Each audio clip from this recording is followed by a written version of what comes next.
Muchas gracias, doctora Clara. Gracias por la invitación, la organización para que todo este evento se pueda llevar a cabo en un día, en un horario tan complejo, porque pues así como todos tenemos actividades y ustedes los médicos familiares pues son un parte importante y fundamental en la atención de los pacientes de todos, de todas las edades. Entonces, yo les agradezco su tiempo. Pónganse cómodos, por favor, su tacita de café, de té, una bebida, y los que están en la piñata, porque por ahí o la reunión, espero que pues algo les pueda quedar de utilidad para su práctica clínica diaria.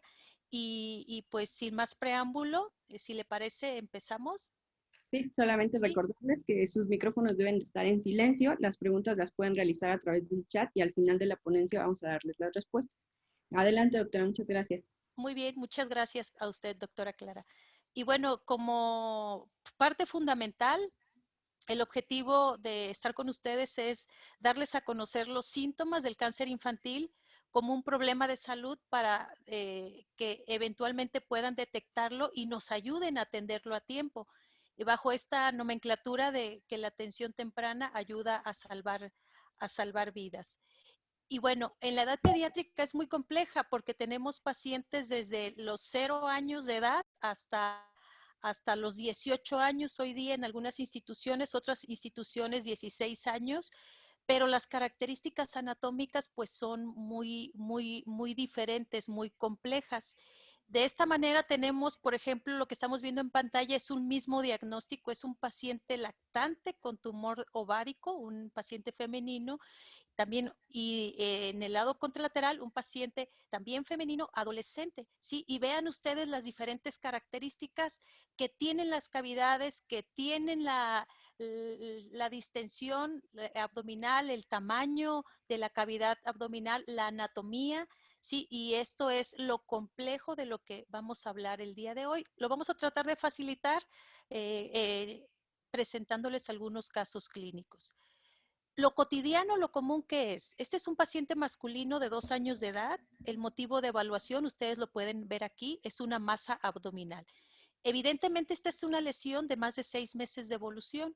No tiene antecedentes heredofamiliares. Y bueno, ustedes pueden ver el adelgazamiento de las extremidades, las piernas, ¿sí? Evidentemente, este paciente seguramente no come o su ingesta está disminuida. Es gesta 1 y no tiene ningún antecedente previamente sano, pero esto es lo cotidiano en nuestra población, ¿sí? Observamos a los pacientes lactantes gorditos, panzoncitos, y consideramos que son pacientes sanos. Aquí les puse fecha, datos. La madre nota el aumento de volumen del perímetro abdominal y dificultad para deambular. En una primera revisión le identifican estreñimiento y le generan tratamiento sintomático. Al no presentar mejoría, sí, le realizan la radiografía de abdomen y nos encontramos esta gran tumoración. Se hace una segunda evaluación médica y después de esta evaluación el envío a nuestro hospital. Sí, este paciente recibió tratamiento quirúrgico previo a realizar una biopsia.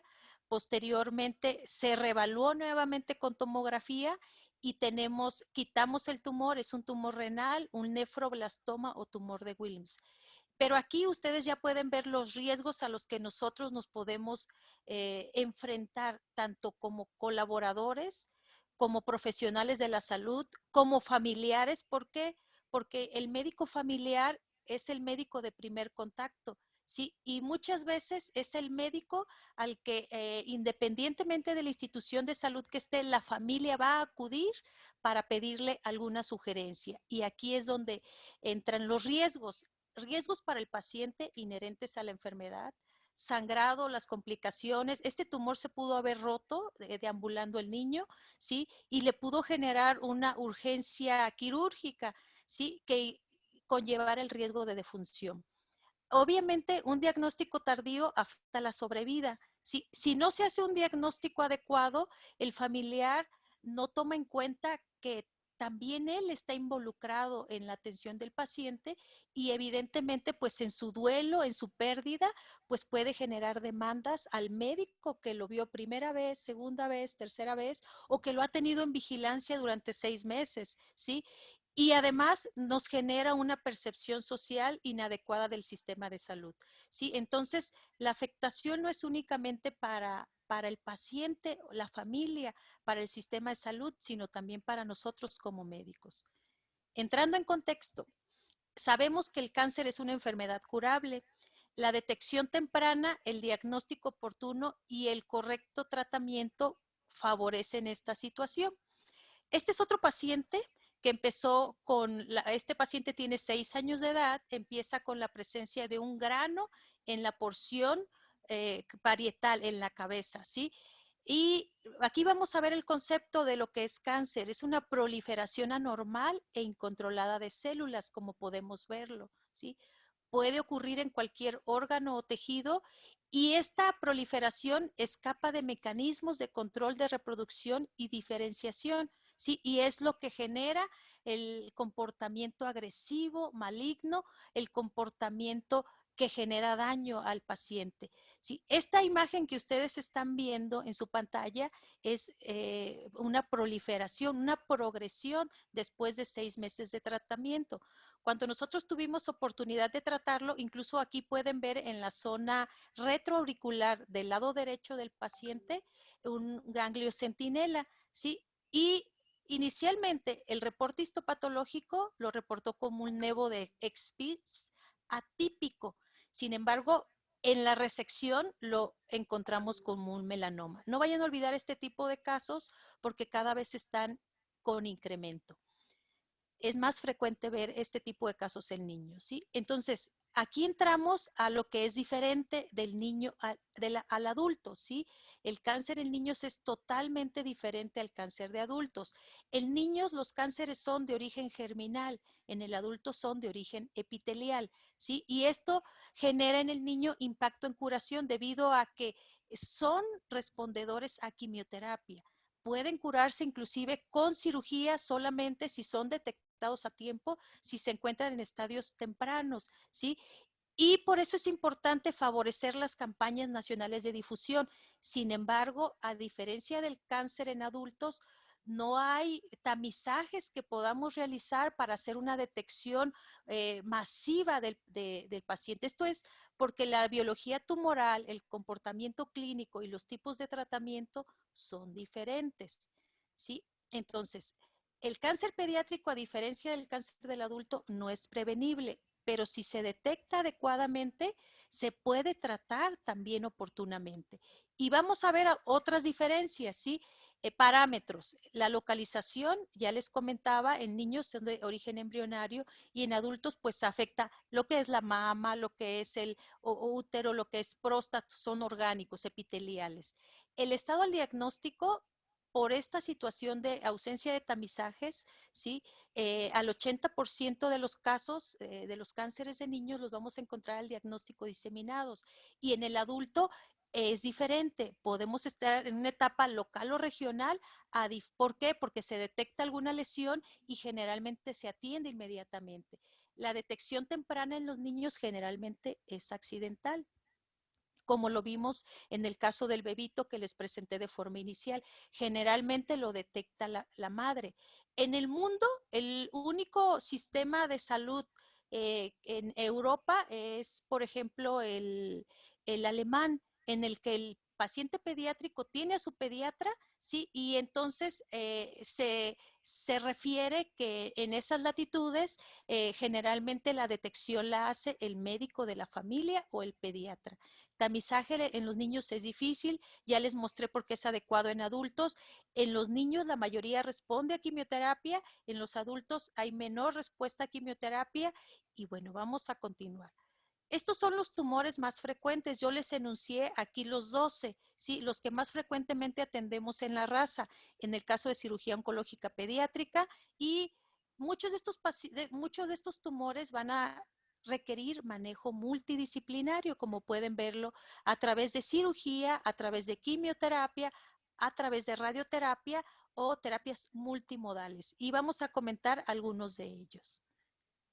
Hay algunas características importantes, por ejemplo, la edad, ¿sí? Hay tumores, los tumores hepáticos, por ejemplo, el hepatoblastoma que se presenta en menores de 3 años de edad, a diferencia del hepatocarcinoma que suele presentarse en pacientes escolares o pacientes adolescentes. En el caso del tumor, de los tumores renales, por ejemplo, otro ejemplo de los grupos de edad, el nefroma mesoblástico es más común en pacientes menores de 6 meses a nivel renal. Sí, el tumor de Wilms es más frecuente en pacientes entre 3 y 4 años de edad. Y, por ejemplo, los sarcomas renales son más frecuentes en pacientes que han sido tratados con trasplante, pacientes pediátricos post-trasplantados o adolescentes. Hay pacientes que reciben radiación ionizante como parte de su tratamiento, por ejemplo, pacientes con linfomas, y estos tienen riesgo de tener segundas neoplasias, como los carcinomas tiroideos. Hay otros pacientes que se ven afectados sus genes por sustancias químicas y medicamentos, inclusive que han ingerido o inhalado como las drogas los padres. ¿Sí? Hay otros factores biológicos, factores genéticos y familiares que vamos a hablar un poquito de ellos. Estas son las características de los cánceres en los pacientes pediátricos. ¿Sí? Esta gráfica a mí me gusta mucho porque si ustedes leen, dice el estadio al diagnóstico de pacientes pediátricos con cáncer en México. ¿Sí? Las estadísticas tienen un corte no del momento actual, sino tienen un corte de 3 a 5 años en retroceso, ¿sí? En retrospectiva. ¿Sí? Esta es una gráfica del 2014 y ustedes pueden ver cómo la cronometría, la colorimetría en color verde, ¿sí? Nos habla o nos ejemplifica a los pacientes en estadio 3, que son estadios avanzados, son pacientes con tumores, los sólidos y resecables. ¿Y cómo podemos ver que casi la mitad de todos estos casos se diagnostican en esa edad? Los pacientes con colorimetría azul, en el caso de los linfomas, en los casos de tumores de sistema nervioso central, los de órgano sólido, neuroblastoma, renales, hepáticos, son los menos frecuentes estadios de detección al momento del diagnóstico. Y por eso es importante y agradezco yo este tipo de invitación a dar esta plática, ¿sí? Esta es una proyección. Del 2012 al 2030 se proyecta que más del 50% de los pacientes con cáncer en la edad pediátrica se van a presentar, sí, de 14 millones a 21 millones. Hay proyecciones todavía hasta el año 2030 en los que se alcanzan 30 millones de muertes mundiales por cáncer, que van a aumentar hasta 60%. La presentación clínica, como ustedes vieron, es inespecífica, puede simular enfermedades de curso benigno por las características propias del paciente pediátrico, ¿sí? Y es evidente que esto dificulta su diagnóstico en atención primaria. Los principales síntomas y signos los vamos a revisar a detalle, ¿sí? Saben todos ustedes que es la segunda causa de muerte en los niños entre 5 y 14 años. Se cobran alrededor de 2,000 vidas de manera anual. Eso es la información que se reporta. Sin embargo, hay mucha información de estos pacientes que queda en el limbo, que no se reporta. Les voy a mostrar, esta es una estadística de México, ¿sí? De los 3 primeros cánceres, que es en la edad pediátrica, la leucemia en el 52%, linfoma y tumores del sistema nervioso central. Esta es otra estadística del INEGI en el 2020, donde aquí nos hablan de los mismos, leucemia, sistema nervioso central y el linfoma. Sin embargo, ya nos empieza a mostrar también un diagnóstico, tumor maligno de órgano sólido, que es el hígado. Entonces, tenemos otra información del 2019, 1,922 casos nuevos, de los cuales más del 77% fueron atendidos. Hay aproximadamente actualmente más de 50 instituciones de salud en las cuales se pueden atender estos pacientes en nuestro país. Otra cosa muy importante que yo quiero transmitirles es el grupo etario más afectado, sí, es de 1 a 4 años. Y si recuerdan el primer caso clínico que les expuse, les comentaba yo cómo en el paciente pediátrico las masas abdominales son identificadas por el cuidador, por la madre, por el familiar, por la abuelita, al momento de estarlos bañando, ¿sí? El segundo grupo etario, ¿sí?, afectado es de 10 a 14 años.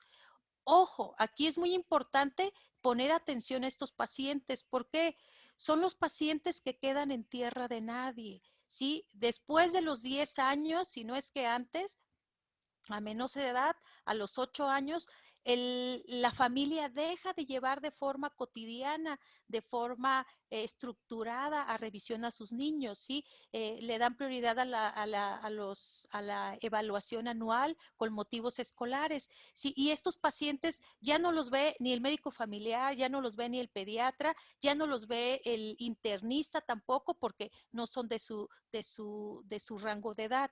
Otro grupo importante son los 15 a 18 años y el de 0 a 12 meses. El de 0 a 12 meses es porque el paciente está con un crecimiento y desarrollo importante y las características del paciente pediátrico mexicano, pues es que el pacientito es gordito, que come mucho, que lo gordito es sano, etcétera. Y también hay una predominancia del sexo masculino. Este es un diagrama, un mapa de cómo en los casos que fueron mayormente informados en nuestro país y corresponden a no más de 6 estados, como son Veracruz, México, Guanajuato, Puebla y Chiapas.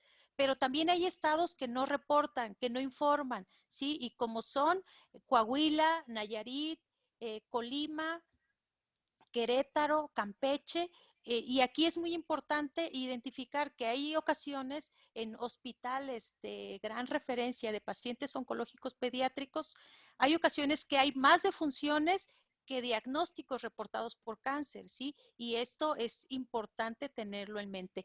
Esta es otra de las importancias y del valor agregado que tiene esta charla. Esta es una distribución de mortalidad por cáncer infantil en nuestro país en el 2013. Todo lo que está en rojo es el más del 5.5% y casi todo nuestro país. Y tiene relación a lo que les comenté hace un momento. Entonces, tenemos otro tip importante de los cánceres más frecuentes en niños según grupos de edad. Ustedes pueden ver tres grandes grupos, menos de 5 años, entre 5 a 10 años de edad y mayores de 10 años hasta adolescentes, ¿sí? En el primer término, en el primer escalón, observamos las leucemias, de las cuales vamos a hablar más adelante. Después, en menores de 5 años, neuroblastoma, tumor de Wilms o tumor renal, ¿sí? Los tumores testiculares de saco vitelino y retinoblastoma. ¿Sí? En los niños de 5 a 10 años empezamos a ver a partir de esa edad hasta adolescentes la predominancia de los linfomas, tumores del sistema nervioso central, ¿sí? Y bueno, ya también tumores de células germinales, ovario o testículos. Y aquí yo puse unos datos importantes. No todas las células cancerosas crecen al mismo ritmo, ni tienen las mismas características, ni diseminan o se extienden a los mismos lugares. Y la biología de cada tumor es diferente. Por eso la segunda imagen que yo les puse de una paciente femenino con tumor ovárico en la etapa lactante y en la etapa adolescente. Es muy diferente cómo se comporta cada paciente. También debemos de reconocer que hay pacientes pediátricos con riesgo de cáncer. Por ejemplo, esta imagen que ven es una paciente que si ustedes observan detenidamente tiene hemihipertrofia. Su lado, mi cuerpo del lado derecho es mucho más grande que el lado izquierdo, ¿sí? Y tenemos una gran tumoración abdominal, ¿sí? Esta niña podría cursar con síndrome de Beckwith-Wiedemann, que además se relaciona con algunos tipos de cánceres como son hepatoblastoma, nefroblastoma o tumor de Wilms, etcétera. Sí, entonces la historia clínica, la exploración física son las herramientas más eficaces para identificar qué pacientes tienen riesgo de padecer cáncer, ¿sí? El 5 a 10% tienen base hereditaria, de ahí la importancia de indagar los antecedentes familiares. Síndromes asociados a cáncer, afortunadamente el niño son poco frecuentes, pero muchos de estos pacientes, como la niña que mostramos aquí con síndrome de Bedwill-Wiedemann, con síndrome de Dennis-Drash, con síndrome de Li-Fraumeni, deben quedarse en vigilancia constante por sus médicos, por el médico familiar, por el médico que atiende, que conoce a esa familia. Entonces, porque identificar esto nos lleva a medidas de detección en forma oportuna de estos pacientes, e inclusive pueden requerir algún tipo de consejo genético. Esta es una imagen en la cual les muestro síndromes de predisposición de cáncer y tumores asociados. ¿Sí?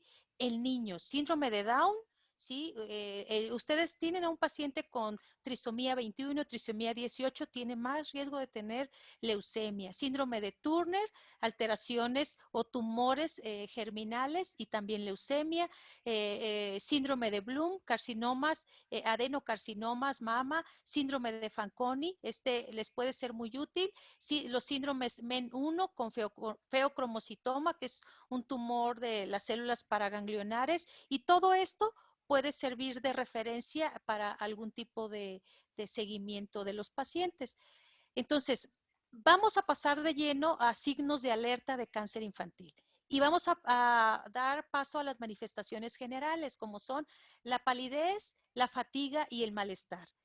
El paciente pediátrico generalmente, independientemente de las características individuales del paciente, el niño es investigador, indagador, curioso, ¿sí? Y si el paciente se encuentra con palidez, fatiga o malestar, pues hay que, de forma continua, hay que buscar si hay asociación a fiebre inexplicada, si se descartan infecciones recurrentes, si se descartan sangrados, pues hay que indagar adecuadamente a través de estudios bioquímicos si este paciente no tiene alguna afectación a médula ósea, si este paciente no está cursando con un síndrome paraneoplásico o neoplásico.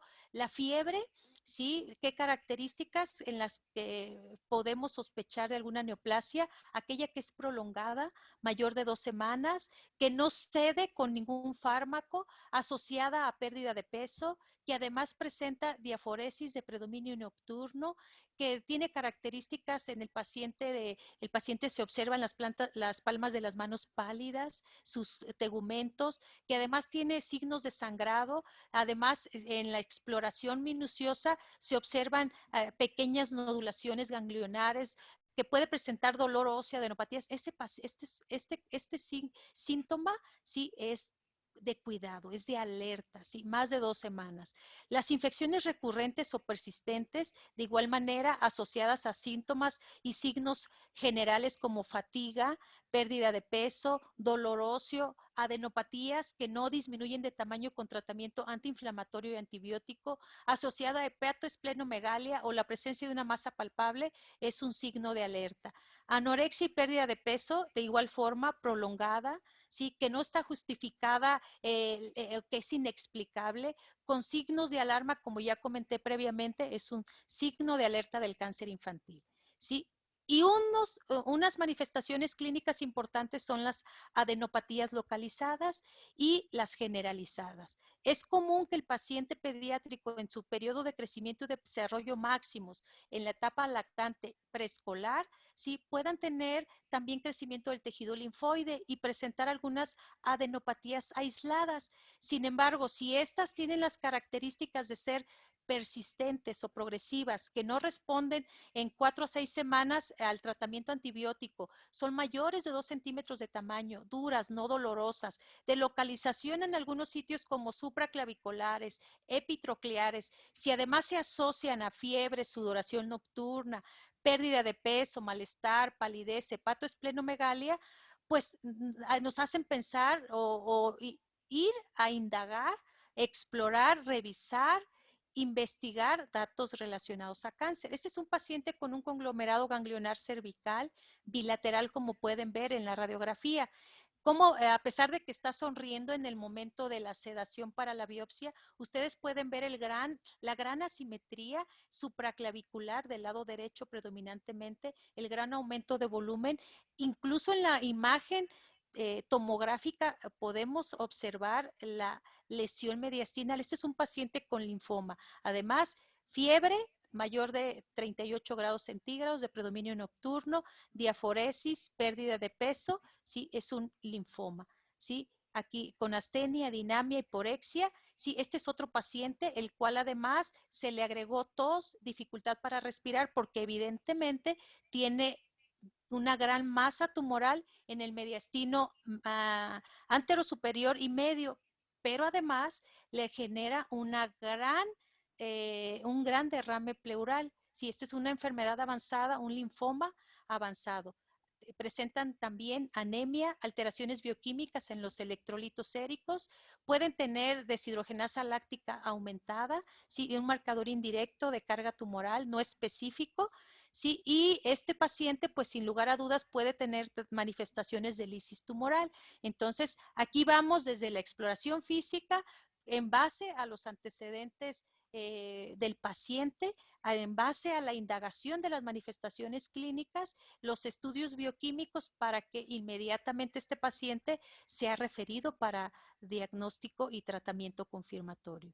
¿Sí? Este es otro paciente femenino de 13 años, originaria del Estado de México, previamente sana, abuela materna, aquí hay un antecedente oncológico con cáncer pulmonar, 6 meses de evolución con cefalea, astenia, adinamia, hiporexia, pérdida de peso de 5 kilos en 6 meses. El médico particular de primera instancia, después de múltiples tratamientos, le realiza un ultrasonido abdominal e identifica una lesión esplénica. Esto motivó el traslado y posteriormente nosotros en el estudio, ya en la ampliación de estudios, identificamos una masa mediastinal del lado derecho, ¿sí? En la parte posterior atrás pueden ver la columna aérea, ¿sí? Y la palidez de mucosas y tegumentos nos hace pensar en un linfoma.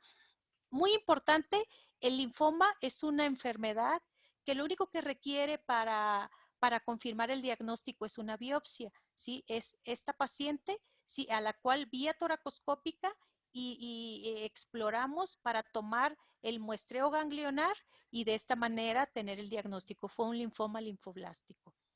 ¿Qué otros signos tenemos y síntomas de alerta de cáncer infantil? Manifestaciones hemorrágicas como petequias, equimosis, epistaxis recurrente y sangrado de encías. ¿Qué es lo que nos debe hacer sospechar? ¿Qué características?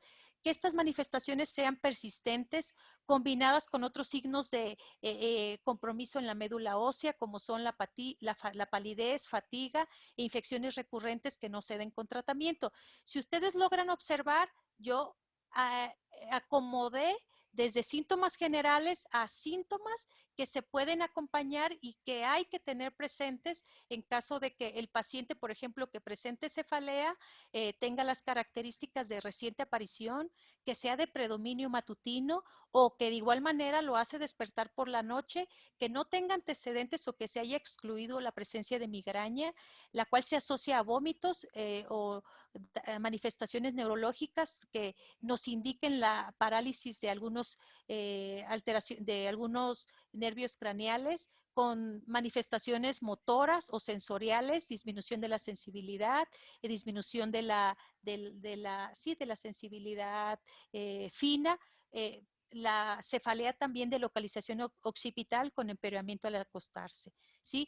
Asociado a estas manifestaciones clínicas, deterioro del rendimiento escolar, cambios de carácter, que sea progresivo y que no justifique que el paciente previamente haya tenido un buen rendimiento escolar. Todo esto nos permite identificar si el paciente presenta un signo de alerta infantil. Y bueno, hay uno que es muy importante también, la masa abdominal palpable, ¿sí? El abdomen es una caja de Pandora. El abdomen tenemos el retroperitoneo y el peritoneo, tenemos hígado, vaso, intestinos, riñones, vejiga y cualquier masa, excepto en periodo neonatal, es sospechosa de malignidad. Cualquier masa que tenga el paciente pediátrico, que sea móvil, que sea fija, que genere dolor, que se acompañe de síntomas secundarios como vómitos, dolor abdominal, estreñimiento, hematuria, hipertensión, requiere por lo menos una radiografía de abdomen para iniciar, para descartar, para excluir alguna neoplasia. La hepatomegalia siempre debe de ser investigada incluso en pacientes que se encuentran asintomáticos. ¿Sí? Este es otro caso clínico, sí, muy común, es un paciente con un nefroma mesoblástico, es masculino de 3 meses de edad. El nefroma mesoblástico es una entidad neoplásica, un cáncer, una neoplasia benigna de origen renal. ¿Sí? Y pueden ustedes ver cómo presenta el aumento de volumen, la clásica barriguita de los bebés, que no siempre es una característica de normalidad, aumento de volumen abdominal, y este pacientito presentó hematuria, ¿sí?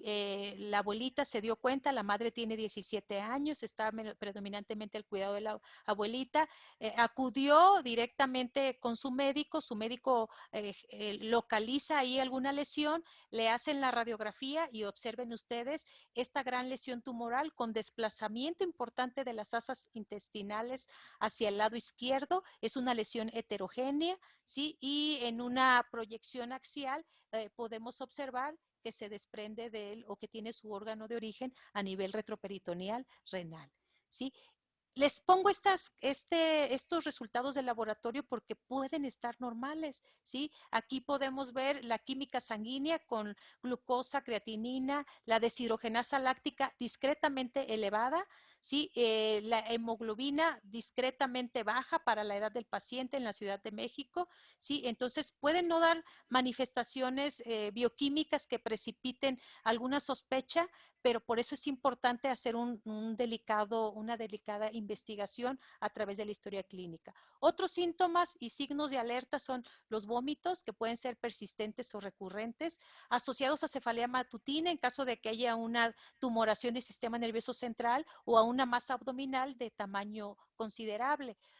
Otro dato importante son los dolores óseos, las artralgias, artritis, el paciente que renguea, que tiene cojera o que no quiere caminar, ¿sí? El dolor óseo característico que despierta al niño por la noche durante más de 2 semanas es localizado generalmente en las zonas de las articulaciones, huesos largos, asociado a inflamación y no mejora con AINES. Es un mito. De esto no debe de existir la creencia de que por crecimiento le están doliendo los huesitos al niño. No. Si hay dolor óseo, estamos obligados a indagar a través de una radiografía de abdomen, a través de una serie ósea, a través de los exámenes bioquímicos básicos, una biometría hemática. Sí, otro tipo de signo y síntoma, el dolor de espalda, que puede generar alguna desviación de la columna vertebral, sí, de aparición súbita, generalmente de empeoramiento nocturno asociado a síntomas generales que yo ya les describí, que no están asociados a procesos infecciosos y que no mejoran con las masas o bultos en extremidades, en brazos, antebrazos, ¿sí? Nodulaciones sólidas, palpables, de aparición recientes, que no están asociadas a un traumatismo, y las que están asociadas al traumatismo, darle seguimiento estrecho, por favor, de localización profunda en fascia, sí que fijas, no dolorosas, diámetros mayores de 2 centímetros y que no disminuyen de tamaño, sí, y que siguen creciendo. También las asociadas a adenopatías regionales, por ejemplo, si encontramos una lesión en lo que es el brazo, sí, hay que revisar las articulaciones, las zonas articulares más próximas para identificar que no haya algún relevo ganglionar. La presencia de retención de orina o enuresis asociada clínica o neurológicamente a masas abdominales. La masa de inflamación escrotal, ¿sí? Que puede ser un indagador no solo de un escroto agudo, sino de un varicocele derecho. Y el varicocele derecho está asociado, sobre todo en pacientes escolares, a tumores renales. Inflamación de sangrados de encías, no si es permanente, si es persistente, si es abundante, está justificado investigarlo. Manifestaciones dermatológicas como eczema que no responde al tratamiento, nódulos subcutáneos, pueden ser indicadores de alguna lesión neoplásica relacionada al linfoma, pueden ser indicadores de neuroblastoma como los nódulos del neuroblastoma. Entonces, otro tip es que sea consciente de los síntomas y signos de cáncer en un niño o niña. Hay que escuchar atentamente cuando el pacientito quiere hablar, cuando el familiar está expresando el motivo de acudir a revisión. El paciente comenta, siempre estoy cansado y no tengo apetito. Sí, hay que escuchar atentamente, indagar, preguntar en función de lo que ya les comenté previamente. Tengo dolor de cabeza persistente o vómitos, y aquí entra lo que también ya les comenté, tips, si es en la mañana, empeoran con los días, no lo dejan dormir, ¿sí? La presencia de dolor de forma persistente, o incluso si el profesor lo envió a evaluación porque tiene cambios en el comportamiento, si está cansado, si está adormilado. Hay que revisar activamente de forma general al paciente que acude con síntomas generales relacionados o a cansancio, pérdida de peso, anorexia, astenia, dinamia, para buscar especialmente alguna masa que nos justifique el por qué está presentando esos síntomas. Es importante la observación, ¿sí? Este es un paciente de la semana pasada, tuvimos oportunidad de verlo en el servicio de oftalmología con un retinoblastoma, ¿sí? Y pueden ustedes ver, no es fácil evaluar la leucocoria de primera instancia, a veces se tiene que hacer al pacientito estar jugando con él o incluso en algunos casos llevarlos a algún procedimiento de sedación para poder evaluar adecuadamente. Este paciente le iban a exenterar el ojo por la presencia de un neuroblastoma, de un retinoblastoma. Es importante observar adecuadamente. Esta información en México, no hay información para la salud en las familias, pero nosotros como médicos es nuestra obligación informar adecuadamente. Tipos de pruebas utilizadas en el diagnóstico de cáncer: desde la biometría hemática, el examen general de orina cuando hay una anemia que no tenemos identificadas las zonas de sangrado, la aspiración y biopsia de médula ósea en aquellos pacientes especiales que en la biometría hemática especial hay alteraciones, y bueno, estudios más avanzados que hacemos nosotros, biopsias de tumor, punción lumbar, pruebas diagnósticos básicas por imagen, la radiografía, si tenemos que explorar el tórax, la radiografía de tórax, AP y lateral, en el abdomen, sí, en las extremidades. El segundo estudio es el ultrasonido para identificar las características de la lesión, posteriormente identificar órgano de origen, extensión a otros sitios, la tomografía y estudios más avanzados que los hacemos en las altas especialidades. Sí, entonces vamos a continuar con leucemia, uno de los cánceres más frecuentes en todos los grupos de edad. Sí, más de la mitad de los pacientes de los casos son por leucemia, presentan un aumento descontrolado de los glóbulos blancos. Este es un tip característico: fiebre, anemia y hemorragias. Los síntomas generales que ya les comenté son inespecíficos, hay cansancio, hay desgano, puede haber pérdida de peso, dolores óseos, ¿sí? Diaforesis nocturna, ¿sí? Y infinidad de febrícula, 37,5, 37,8. El paciente suele estar pálido, hay signos de sangrado en piel, en órganos, hepatoesplenomegalia, ganglios, pérdida de peso. Esto es lo característico de la leucemia, y el diagnóstico se establece a través de un aspirado de médula ósea. Entonces, pues de aquí ustedes pueden obtener los estudios básicos que se van a enviar. Otro de los grandes neoplasias de los pacientes pediátricos son los tumores del sistema nervioso central. Estos son tumores sólidos de la cavidad craneal, son muy frecuentes a partir de los 5 o 10 años de edad, ¿sí? Disminuyen después de la pubertad, ¿sí? Pero pueden estar presentes en todas las edades. Otros síntomas, ya les hablé de forma general: alteraciones del estado de alerta, del estado mental, cambios de la personalidad, no se debe confundir con las características propias de la adolescencia, cambios del estado de ánimo, pueden evidenciarse por la presencia de convulsiones.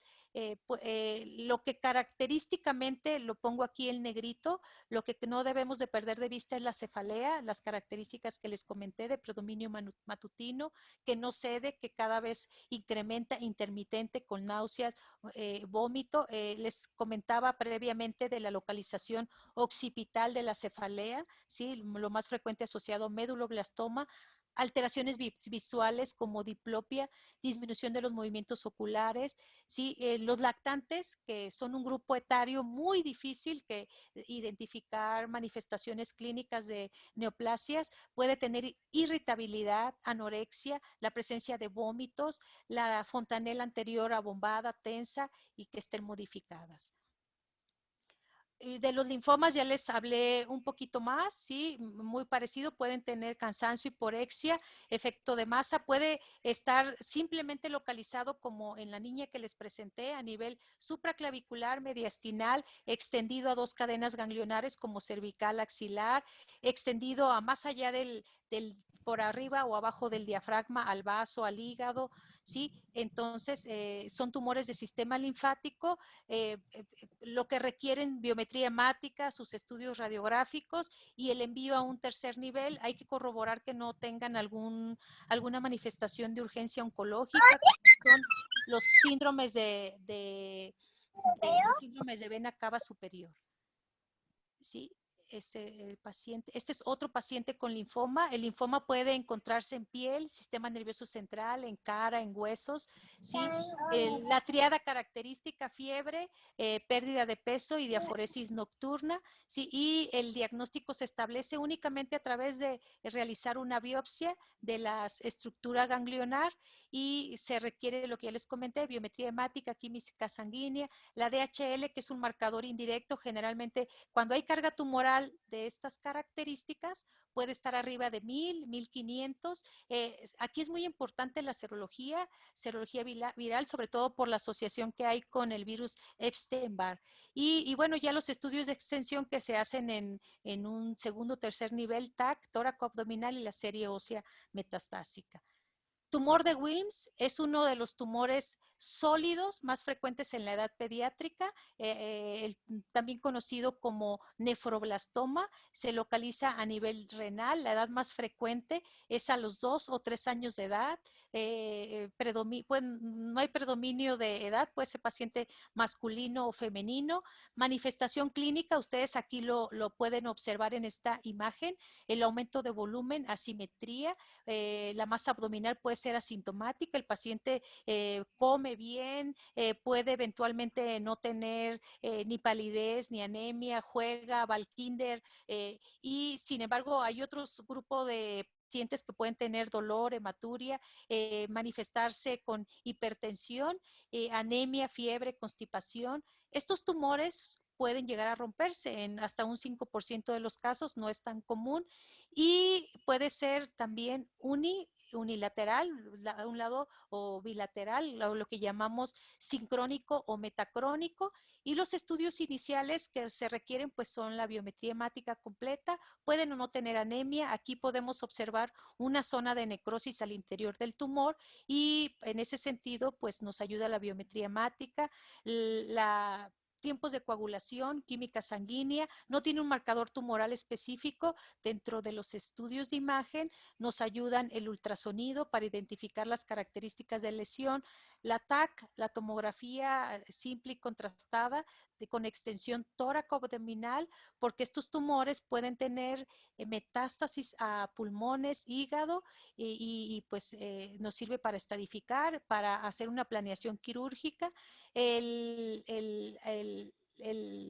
arsenal que tenemos para su tratamiento va desde la biopsia del tumor, la resección del tumor junto con el riñón, en el caso de que sea bilateral o que tenga riñón único como riñón en herradura, pues se puede considerar una heminefrectomía, y son pacientes que afortunadamente son respondedores estos tumores a la quimioterapia y a la radioterapia.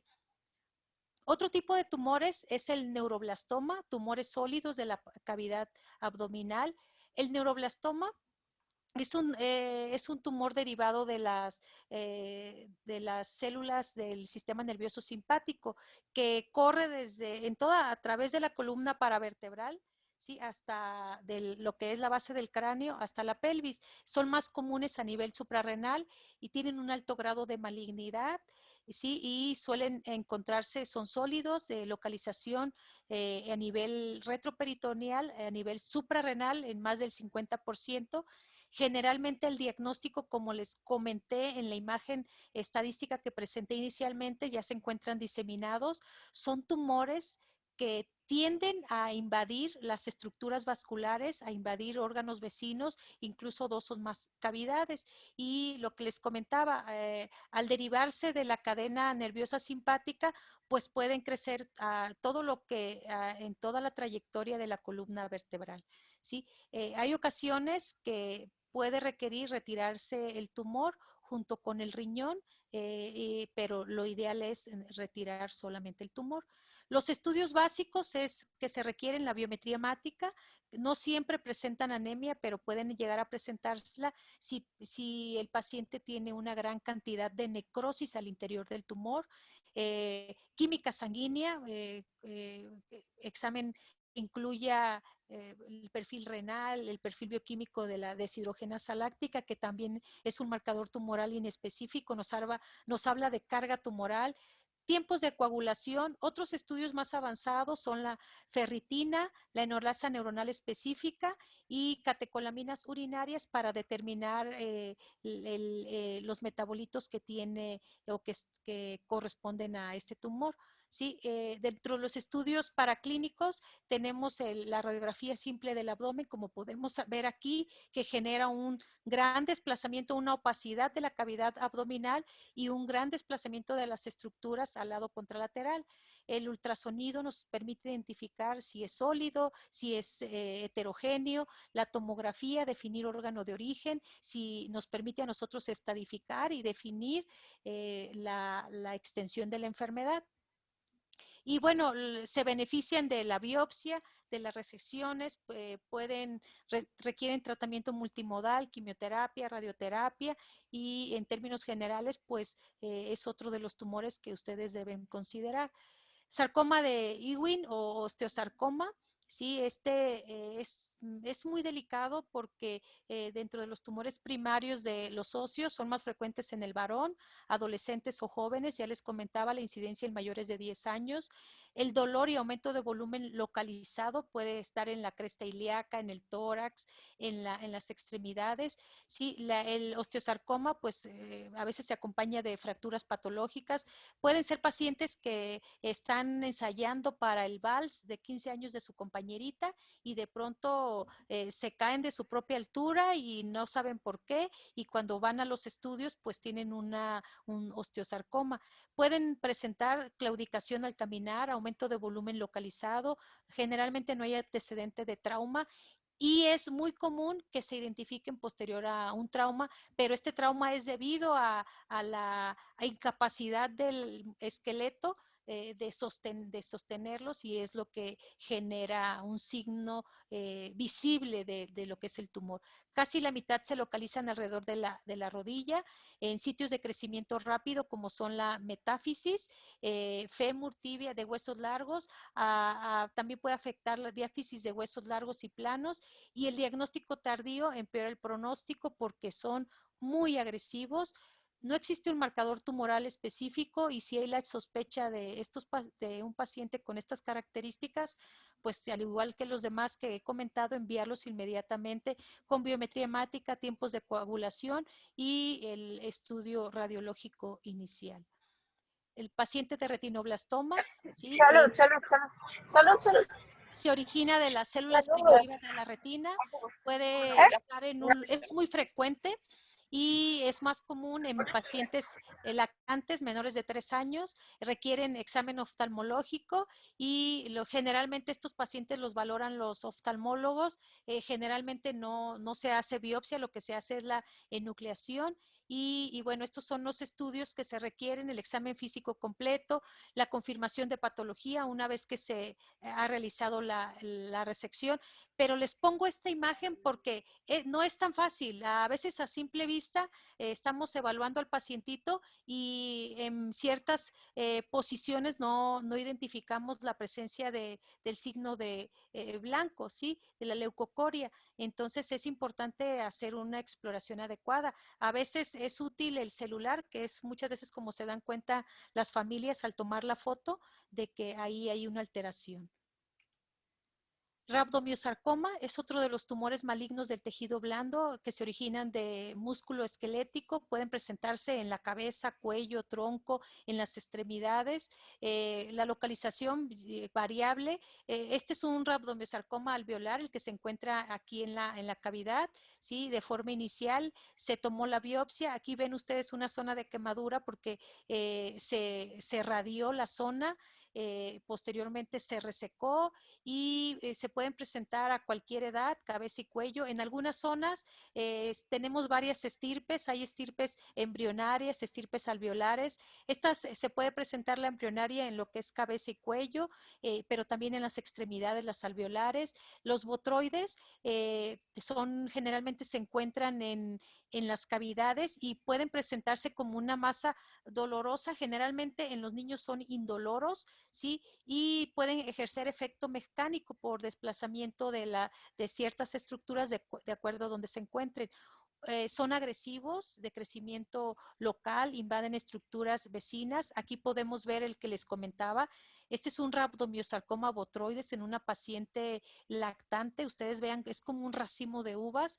Cuando ustedes vean algún tipo de lesión de estas características y se desprendan en el pañal, tómenla, colóquenla en formol al 10% e inmediatamente a patología, la cubren con una gasita húmeda y si evidentemente esto pues tiene mucho tiempo de evolución, a veces las confunden como verrugas, pero no, esto es un cáncer y tiene solución. Sí, este otro es también un paciente pediátrico con una lactante, es un tumor uterino, tiene esta paciente menos de 1 año de edad y vean el gran aumento de tamaño del útero, cuando el útero a esta edad es una estría, es una línea, no está crecido y aquí estamos después de que recibió quimioterapia, haciendo antes de definir la resección, tomando un muestreo, ¿sí? Para hacer diagnóstico definitivo.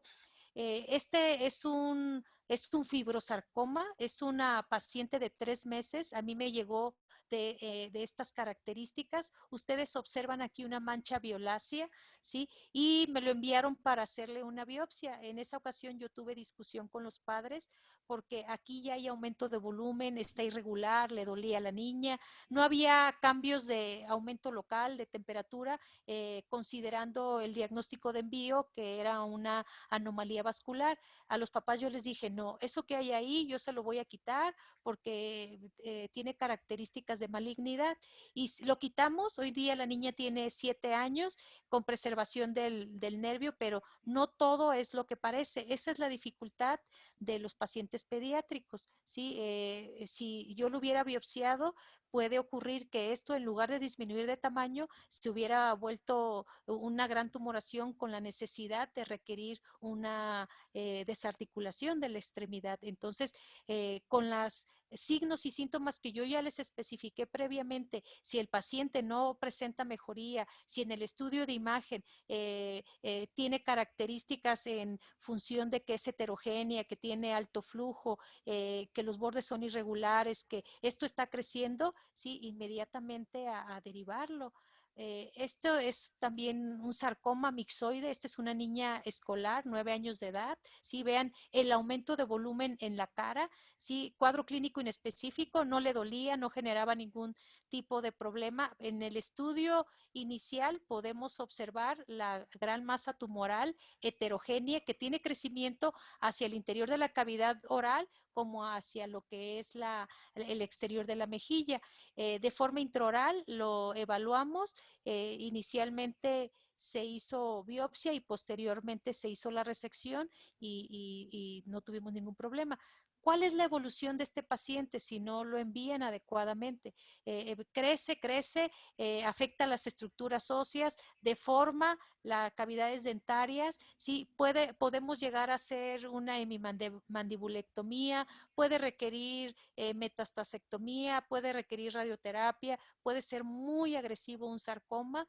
Los estudios iniciales son la biometría hemática, generalmente son normales, la química sanguínea, deshidrogenasa láctica, que no siempre está alterada, y siempre que tengan un paciente que pueda requerir tratamiento quirúrgico, por favor, solicitarle tiempos de coagulación. Los estudios, los habituales, las extensiones, generalmente las hacemos nosotros a través de resonancias magnéticas, series óseas metastásicas o gamagramas óseos. Otro paciente con sarcoma, sí, evidentemente este paciente pues es más o menos la evolución de la niña que les comenté previamente, cómo avanza, cómo genera la deformidad de las estructuras, sí, la pérdida del hueso, hay una expansión, pérdida total de lo que es el maxilar, sí, y evidentemente pues es una cirugía radical, son tratamientos difíciles porque no, diagnósticos difíciles porque no existen marcadores tumorales específicos, pero sí existe la obviedad, sí existe el sentido común, ¿sí? Esto no va a disminuir con esteroides, esto no disminuye con analgésicos, no disminuye con antibióticos, entonces estamos obligados a descartar o confirmar una enfermedad neoplásica. Vamos a pasar a los tumores de células germinales, que son tanto ovarios y testículos y que se pueden encontrar incluso en tórax, en el retroperitoneo. Sí, la presentación clínica son entre el séptimo y octavo lugar como causa de cáncer. Yo creo que es inclusive uno de los más frecuentes. La cuestión es la poca sensibilidad que tenemos para informarlos, pero en la raza, estos casi cada fin de semana tenemos pacientes que ingresan por estas características. Hay dos picos de presentación para los tumores testiculares en la edad preescolar y adolescente. Más del 50% pueden ser benignos o pueden compartir histología benigna con maligna. Pueden presentar fiebre, vómita, pérdida de peso, anorexia y debilidad, sobre todo los tumores de ovario. Los tumores testiculares, cuando ya han crecido, aquí por ejemplo, pueden observar la gran asimetría testicular, el gran aumento de tamaño. No hay datos universales de inflamación, pero también el cordón espermático está aumentado de tamaño, ¿sí? Entonces, pueden tener diseminación linfática hacia retroperitoneo y hacia nivel pulmonar, pero lo más importante es hacer el diagnóstico retirando el testículo. El dolor crónico puede presentarse sobre todo en las pacientes pediátricas, puede evidenciarse una masa palpable que puede ser, en el caso de las mujercitas, móvil, se pueden asociar estreñimiento, trastornos geniturinarios y ausencia de menstruación. Un dato importante es que los tumores, a diferencia del escroto agudo, la transiluminación, pues son lesiones sólidas que este signo es negativo. ¿Sí? Otro paciente es un lactante, ¿sí? Podemos observar la simetría, el aumento de volumen importante de la masa. En el ultrasonido es heterogéneo. No se alcanza a delimitar muy bien, pero hay algunas calcificaciones, ¿sí? Y la tomografía para hacer extensión, pues se confirma. En estos pacientes sí se requiere biometría hemática, tiempos de coagulación, marcadores tumorales, alfa-fetoproteína, fracción beta de gonatrofina coriónica. Hay que recordar que los marcadores tumorales, alfa-fetoproteína, antes de los 8 años, de los 8 meses, podemos encontrar cifras de hasta 45, 55,000 al nacimiento, etcétera. Entonces hay que ser muy cuidadosos, pero si hay una tumoración de estas características, requiere el envío inmediato. Y para que se hagan otros estudios, las radiografías, ultrasonidos, tomografía de extensión tóraco-abdominal, y nunca nosotros o los médicos que estamos familiarizados, nunca debemos romper, machacar un tumor. Siempre se envía intacto a que el patólogo lo revise para que no le genere artefacto. Aquí volvemos a ver tumor de ovario, vean el aumento de volumen. Esto que observan ustedes aquí es la zona periumbilical, pero generalmente lo que nosotros hacemos cuando el paciente ya está dormido hacemos una maniobra para identificar si se mueve, ¿sí? Eso no hay que hacerlo de forma habitual porque se pueden romper, o si está torcido puede generar algún problema mayor. Aquí vuelvo a poner el ultrasonido. Observen cómo es heterogéneo. Sí, hay zonas quísticas que las podemos correlacionar con el espécimen, sí, y zonas sólidas, sí, y bueno, nuevamente los estudios básicos bioquímicos, el ultrasonido, TAC, radiografía de tórax, y estos pacientes pues pueden curarse con cirugía o en algunos casos pueden requerir quimioterapia. Sí, este es otra paciente. Vean las características. Esta es una niña adolescente. Pueden tener manifestaciones por efecto hormonal, aumento de vello, hirsutismo, cambios en la voz. Sí, esta es una lesión que es más sólida, tiene algunas características heterogéneas y bueno, estos pacientes deben de ser remitidos inmediatamente a evaluación. Otro tipo de tumores sólidos de la cavidad abdominal, pues es el hepatoblastoma, que suelen ser masas abdominales asintomáticas, generalmente localizadas en el cuadrante superior derecho. De acuerdo al volumen, pueden extenderse hacia lo que es la cresta ilíaca o hacia el lado contralateral. Están acompañadas de pérdida de peso. El hepatoblastoma generalmente tiene como antecedente el paciente la prematurez y el bajo peso al nacer. La familia también pueden tener antecedentes la madre de alcoholismo durante el embarazo, alguna exposición a sustancias no permitidas como drogas. Es muy raro que presenten vómito y dolor abdominal. Esto lo podemos encontrar en caso de que la enfermedad esté avanzada. Es muy común que haya metástasis a distancia por la falta de identificación, diagnóstico oportuno. Estos pacientes pueden tener elevación de las cuentas plaquetarias y 90% de los casos está alterada la alfa-fetoproteína, está aumentada. Es raro que tengan pubertad precoz, pero algunos pacientes pueden llevarlos. Esto es un caso clásico, masa abdominal, pérdida de peso, anorexia, sí, y vean ustedes la alfa-fetoproteína de 175,000 unidades, máximo debe de estar en 15, antígeno carcino embrionario y la fracción beta de gonadotrofina normales. Generalmente no hay alteraciones en la deshidrogenasa láctica, aquí está muy elevada, puede o no estar alterada, tiempos de coagulación son normales, pero la biometría hemática 10.3, sí, esto nos habla de que el tumor ha estado creciendo, que de forma dentro del tumor se están generando sitios de necrosis, sangrados internos, sí, y bueno, es la evolución la clásica. Lo que requerimos es la radiografía, donde identificamos la masa abdominal, la opacidad, se confirma a través del ultrasonido y la tomografía que nos permite a nosotros identificar la planeación quirúrgica del paciente. ¿Sí? Esta imagen, ya estamos llegando como que al tiempo en que empezamos, hace casi una hora. Sí, esta imagen yo se las pongo porque el paciente pediátrico con masa abdominal puede tener varias vertientes. Puede presentarse de forma asintomática o sintomática. Esto no lo van a encontrar en los libros al paso del tiempo. Yo lo he hecho.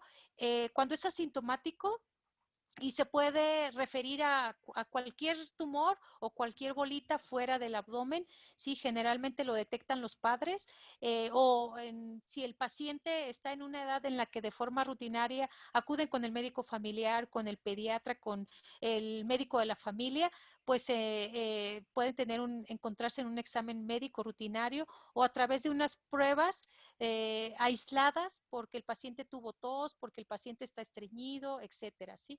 Y pueden acompañarse cuando son sintomáticos por síntomas inespecíficos, como son la distensión abdominal, porque el paciente no come, porque tiene náuseas, porque piensan que hay una infección de vías urinarias, o también porque el paciente tuvo la caída de su propia altura o iba corriendo y chocó contra el borde de la mesa, ¿sí? Y ahí en este sentido es cómo identificamos síntomas asociados, forma de presentación y casos que pueden ser debido a urgencia.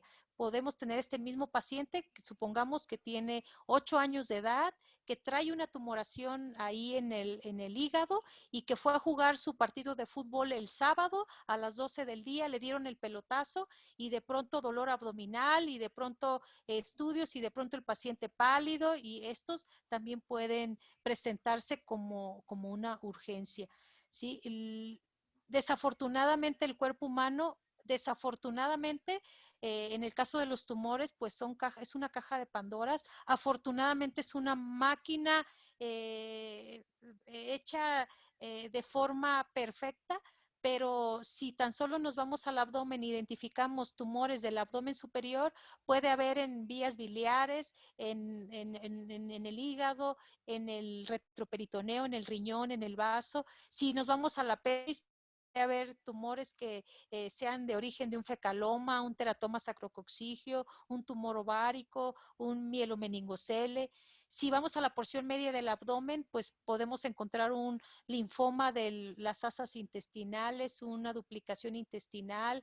Es un mundo, ¿sí? Por eso pongo también esta imagen, ¿sí? Hay que considerar el sexo del paciente, la edad que presenta, qué características esperamos encontrar. La mente no, los ojos no ven lo que la mente no conoce, la localización de la masa, ¿sí? Y de igual forma esto puede estar a nivel del mediastino, a nivel del parénquima pulmonar, los signos y síntomas asociados. Es un juego como de ajedrez, donde de acuerdo a la edad vamos a identificar si es recién nacido, si se encuentra en el abdomen, pues vamos, y es mujer, pues voy a sospechar de un ovario. Si es recién nacido y es masculino y fue prematuro, pues voy a sospechar de un tumor hepático. Si tiene más de un año de edad, pues voy a sospechar de tumor renal. O sea, la finalidad de esta plática es esto, es generar un diagnóstico temprano, acceso a la atención médica lo más rápido posible, capacitarnos, estas charlas, aunque sean de fin de semana, ¿sí? Disminuir el abandono o tratamiento, hay que generarle certeza a la familia de que tienen que acudir, que si no acuden a seguir la secuencia de diagnóstico y tratamiento, pues perdimos, ¿sí? Esta foto me encanta porque es una niña, hoy día es médico también, está haciendo la especialidad y ella a los 7 años la tratamos por un tumor ovárico. Tengo permiso para transmitir todas estas fotos. Se debe pensar y buscar para encontrar. Encontrar a tiempo el cáncer marca la diferencia entre la vida y la muerte. No hay ningún examen que sustituya o que reemplace a una buena indagación, una buena escucha, un adecuado examen físico. Si hay dudas, este es un libro de la Organización Panamericana de la Salud, ¿sí? Es un libro muy accesible a través de la semaforización, ¿sí? Investigar, clasificar, tratar al niño, enseñar, aquellos que requieren tratamiento, referencia urgente. Esto que viene aquí ya se los resumí, fue lo que les acabo de presentar, ¿sí? Nunca, nosotros no debemos de tener pena de preguntar. Si tengo duda, pregunto, envío, indago, sí, verificar si hay alguna situación de peligro, sí, para eso nos sirve todo qué problema tiene el paciente, fiebre por más de 7 días, le dimos tratamiento, no responde, además tiene pérdida de peso, tiene diaforesis, ¿qué más le puedo indagar?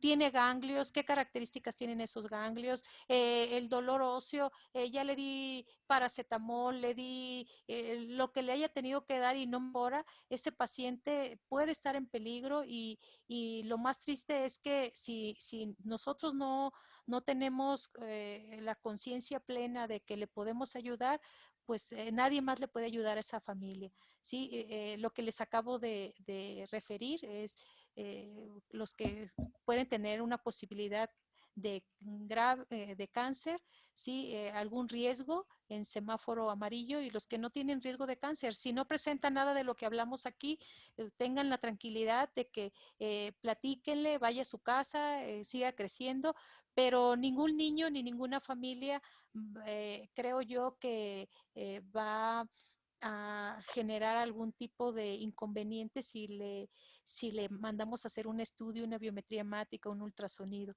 Entonces, yo les quiero dejar que sea importante reconocer cuando una sintomatología aparentemente benigna puede ser el inicio de un problema grave. Tiene solución.